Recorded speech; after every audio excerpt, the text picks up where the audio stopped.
ऐसा क्यों मरूं? मैं पानी पीकर फिर मरना चाहूंगा। इसी प्रकार जो इस स्थिति तक जिनकी तड़प होगी, कुछ भी हो जाए, मुझे भले ही मौत आ जाए, लेकिन मुझे कथामृत चाहिए, उसके लिए कथामृत है, बाकी तो इसके लिए कहानी है बस। मेरी बंधु, मैं चर्चा कर रहा था राजा परीक्षित की। परीक्षित ने कलयुग को रहने के लिए 4 स्थान दिए। कौन कौन से? कोई बताएगा?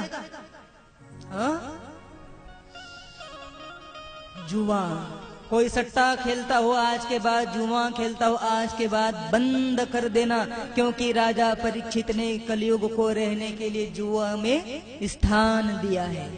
कोई आज के बाद कोई जुआ सट्टा पत्ता खेलता हो तो सावधान। फिर आप कितने भी कथा सुनो, कभी इन बातों को कभी अपने जीवन में नहीं लाए तो आगे पाठ पीछे सपाट। फिर हम दोष देंगे कि इतनी बड़ी कथा हुई न, कथा सुने महाराज, फर्क क्यों नहीं पड़ा? फर्क तो पड़ा, जो गोली दियो खा तो सही अंदर, सिरहाने रखकर सो गए, हम बुखार क्यों नहीं जा रहा है? यदि बुखार को दूर करना है तो डॉक्टर ने गोली दी है 3 टाइम, 3 टाइम भोजन करके गोली खा, पानी पी, आराम कर। और कोई सोचे कि डॉक्टर ने 2 गोली दी है, सिरहाने रख के उसकी आरती करूंगा, पूजा करूंगा, लेकिन खाऊंगा नहीं, होगा बुखार दूर। इसलिए 4 बातें बहुत बहुत सावधानी से सुनना। सट्टा पत्ता लगाना छोड़ देना आज के बाद, दारू पीना छोड़ देना आज के बाद, क्योंकि दारू में भी कलयुग का निवास है। राजा परीक्षित ने कलयुग को रहने के लिए एक स्थान दिया है, मद्यपान। यहां तो सब साधक बैठे हैं, लेकिन साधक में एक आधा कोई हो तो, हाँ हंस रहे, मतलब कोई न कोई होगा एक। हाँ, चोरी पकड़ा जाती है, यहाँ थोड़ी कुछ छुपता है। तो कलयुग को रोकना है कि नहीं? कलयुग को रोकना है अपने घर परिवार समाज गांव में। तो परिवार के लोग, गांव के लोग, समाज के लोग मिलकर ऐसा इनके खिलाफ मोर्चा निकालो। लोग नहीं मोर्चा निकालते, कुछ कानून विरोधी पास हो जाए तो गांव के गांव लोग, अधिकारी लोग से मोर्चा निकालते, भारत बंद करते कि ऐसा कानून हमको नहीं चाहिए। जिन गांव के लोगों को ऐसा लगता है कि हमारे गांव में कलयुग नहीं रहना चाहिए, तो गांव के लोगों को सामूहिक प्रयास करना चाहिए। हमारे गांव में सामूहिक रूप से दारू बनेगी भी नहीं और दारू बिकेगी भी नहीं। बजाओ ताली। बजा नहीं रहे मतलब तुम ये बात करोगे नहीं कि करोगे? सामूहिक रूप से इन बातों का निषेध होना चाहिए। सट्टे खेलेंगे भी नहीं और खेलने देंगे भी नहीं। दारू पिएंगे भी नहीं, पीने देंगे भी नहीं, बेचेंगे भी नहीं और बेचने देंगे भी नहीं। 2 स्थान, 4 स्थान है, 2 स्थान की चर्चा हुई, जुआ और दारू। तीसरा है व्यभिचार।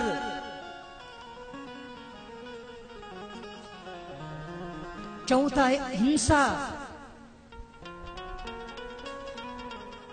हिंसा, जिस गांव में हिंसा होती होगी समझ लेना हिंसा के माध्यम से कलयुग प्रवेश कर रहा है।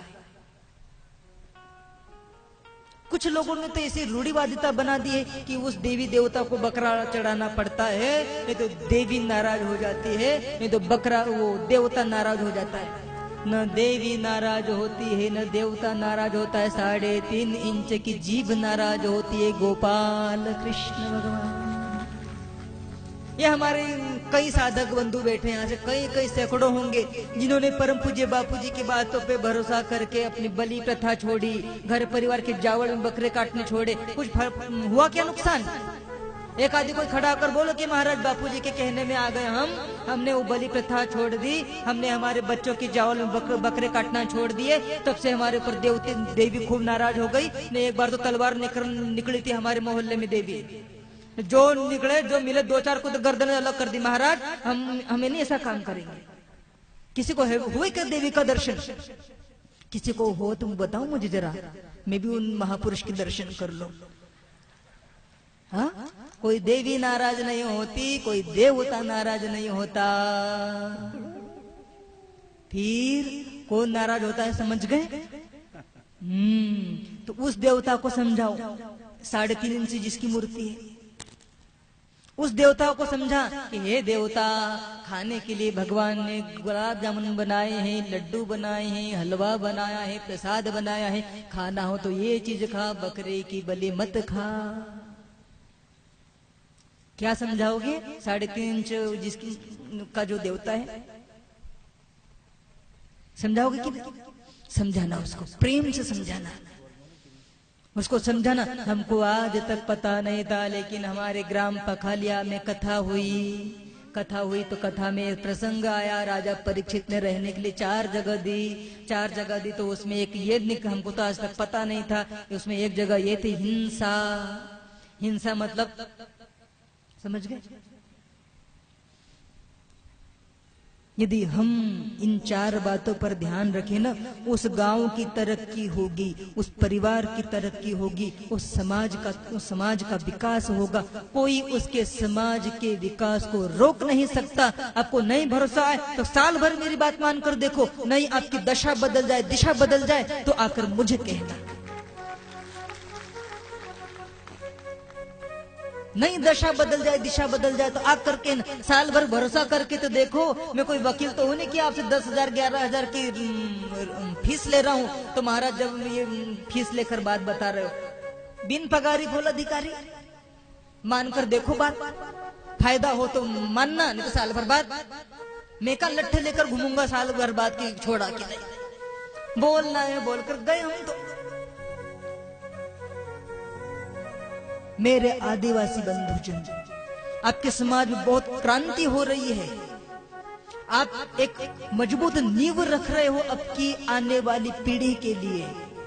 आपके आने वाली पीढ़ी आपको बहुत बहुत दोनों हाथों से आशीर्वाद देंगे, धन्यवाद देंगे कि हमारे पिताजी ने, हमारे दादाजी ने हमारे गांव में कथा करवाई थी, और उस कथा के माध्यम से हमारे गांव में दारू बिकना बंद हो गई, बकरे कटना बंद हो गए। धन्यवाद हमारे बाप दादाओं को, जिन्होंने हमको ऐसी सुंदर परंपरा दी।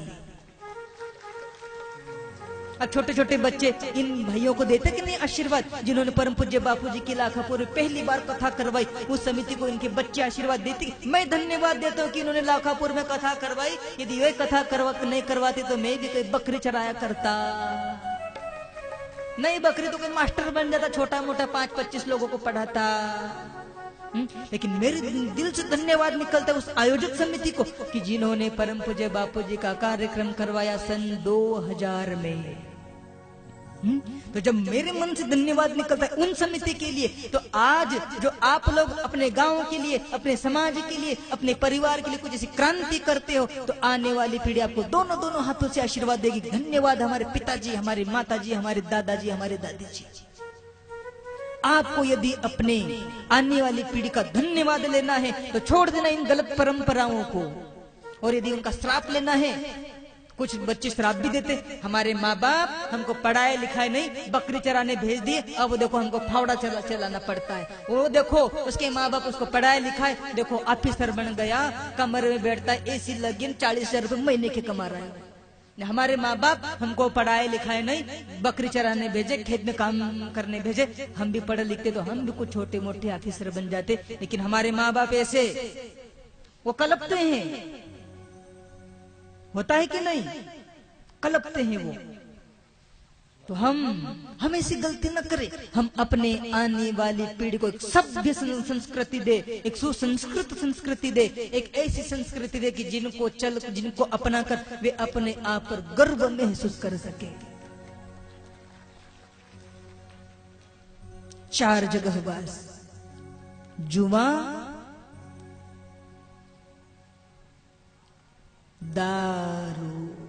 दारू, व्यभिचार और हिंसा, इन 4 जगह कलियुग को रहने के लिए जगह दी है। बात तो बहुत सारी है इस भागवत में, लेकिन जो काम की बात है, जिनसे हमारा जीवन बदले, इसी बात को मैं थोड़ा ज्यादा टाइम देकर कह रहा हूं। कथा तो अनंत है, मैं 7 दिन क्या 700 दिन कथा सुनाऊं तो भी पूरी नहीं होगी। नैमिषारण्य में जब कथा सत्र चला तो 1000 साल का सत्र चला। 88,000 ऋषियों के बीच में सूत जी और शौनक जी की चर्चा 1000 साल का, नहीं पढ़ लीजिए, 1000 साल का सत्र चला। 1000 साल का सत्र चले तब भी भागवत की कथा पूरी नहीं होती। हम 7 दिन में क्या करेंगे? हम 7 दिन में कुछ नहीं करेंगे। एक समंदर है लेकिन हमको प्यास बुझाना है, हमको सिर्फ 1 गिलास पानी चाहिए, हमारी प्यास बुझ जाए, हमको नहीं चाहिए समंदर, हमारा जीवन बदल जाए। हमको इस कथा से ऐसी बातें लेनी है। कथा तो बहुत लंबी चौड़ी बड़ी है, बड़ी गूढ़ है। मेरे बंधुजन, बहुत सारे लोग इसमें बापूजी के साधक हैं, बापूजी के भक्त हैं, जिन्होंने अपना जीवन बदला, जिन्होंने अपनी परंपराएं बदली, जिन्होंने अपनी गलत आदतें बदली। आज वो बिल्कुल, जिनका जीवन स्तर ऊंचा उठ गया है, आज उनका रहने का ढंग बदल गया है। उनकी आंतरिक विकास भी हुआ, बाहरी विकास भी हुआ। आंतरिक विकास भी हुआ, अंदर से भी शांति है और बाहर भी सुख सुविधा है।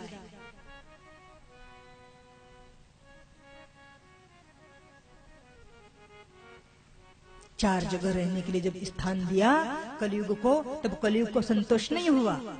तब कलयुग ने कहा, राजन ये चारों तो ऐसी जगह है जहां मुझे हर समय अपमान ही सहना पड़ेगा, मुझे एक ऐसी जगह दो जहां मेरा सम्मान हो।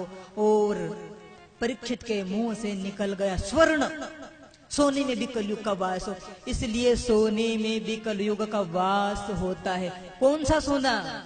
जो अनीति से कमाया गया वो सोना, धर्म नीति से कमाया गया सोना में कलयुग का वास नहीं, वहां तो परमात्मा का वास है।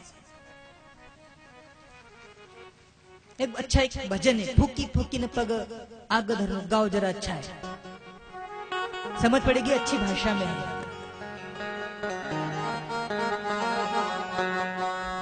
अरे फूकी फूकी न पावे आग धरणो, जिंदगी में गलती कभी निकल बोल।